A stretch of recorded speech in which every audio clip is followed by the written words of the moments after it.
This is the Dr. A Show with your host, Dr. Will Aguila. Hi, I'm Dr. A, and welcome to the show.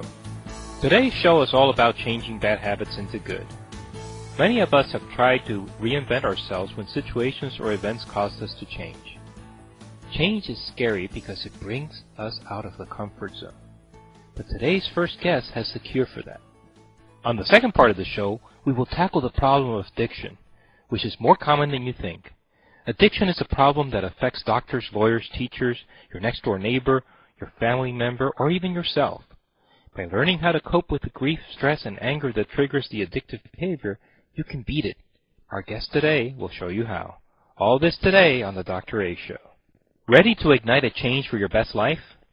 Our first guest has a process that she says works to create a whole new you. Brett Blumenthal is the author of the best-selling 52 Small Changes. Brett is no stranger to change, having reinvented herself many times in her life as well as her career. Along the way, she has learned many important tips and ideas that she will pass on to you in the hope that you will ignite your passion for embracing change. Brett's newest book is titled A Whole New You, 6 Steps to Ignite and Change for Your Best Life. Hi, Brett. Welcome to the show. Thank you so much. It's great to be here. Thanks for coming on.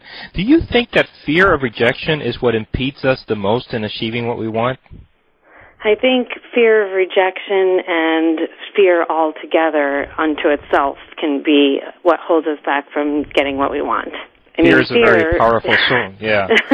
Fear is a big area.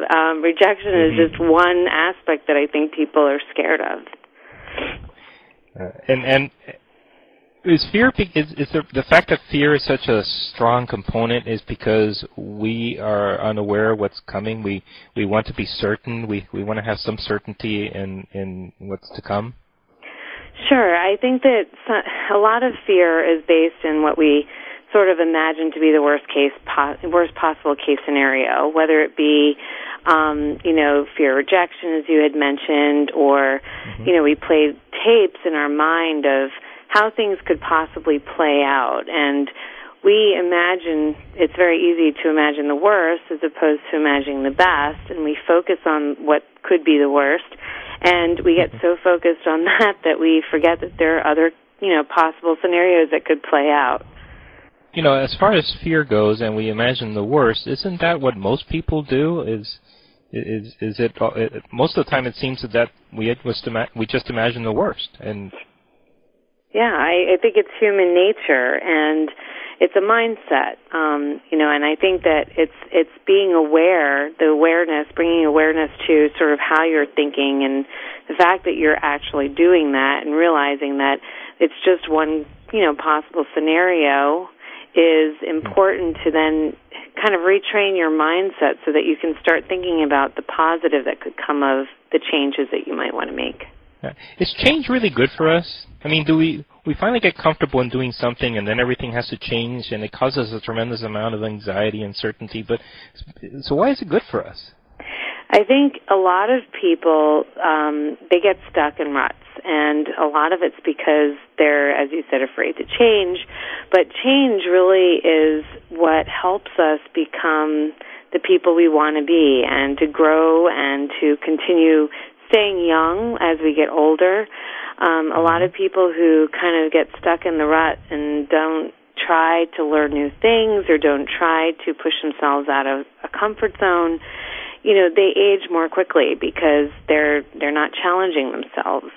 And those people who seem very young at heart and those people who are very youthful for their age, often it's because they constantly are taking on new challenges and constantly growing intellectually and physically and in many other ways as well, and taking the risk to see what else is out there besides what they know.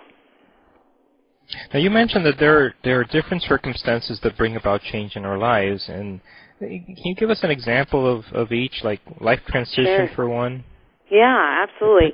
I personally, my first transformation occurred when I went through a life transition, and it's not really a funny story, but it's a true story, and I think a lot of people go through it. I was always picked last in gym class throughout my public school career, and it was painful, and I shied away from anything related to exercise. Not that I was overweight, but I just I wasn't very athletic or in shape.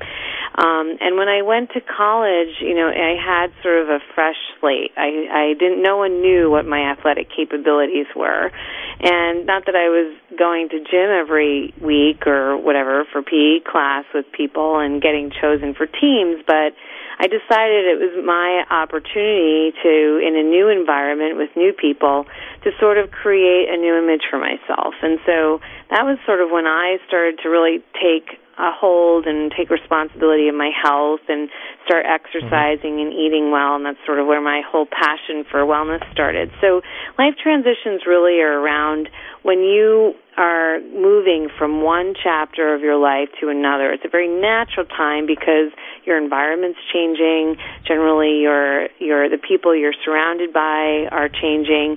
And so this can be anything from moving from high school to college, from college to a new job, from one city to another. Exactly, getting married.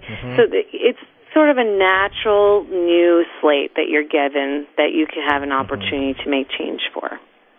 And another circumstance that can bring about change, that will actually make you change, would be loss or misfortune of some sort, right? Absolutely.